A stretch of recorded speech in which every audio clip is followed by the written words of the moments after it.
দীনিহি, যেই ব্যক্তির দিনদারি বেশি তার জীবনে পরীক্ষাও, আল্লাহ যারে পছন্দ করে বেশি তার জীবনে পরীক্ষাও।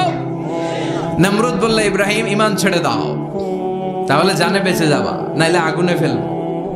সাইয়েদনা ইব্রাহিমের এক কথা, জীবন যাবে কিন্তু ঈমান যাবে। নমরুদ বলে, ঈমান ছেড়ে দাও, তা না হলে আগুনে ফেলবো। সাইয়েদনা ইব্রাহিম বলে, জীবন যাবে কিন্তু ঈমান যাবে। তার মানে আগুনের পরীক্ষায় পাস। চিল্লায় বলেন, আগুনের পরীক্ষায়।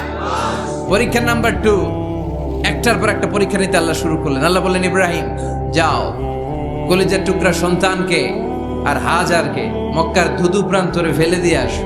ওখানে মানুষ নাই, প্রাণী নাই, জনমানব শূন্য, দেখি আমার কদ্দুর ভালোবাসো। বলতে দেরি, টু শব্দ নাই, মরুভূমিতে ফেলে দিয়ে আসলেন।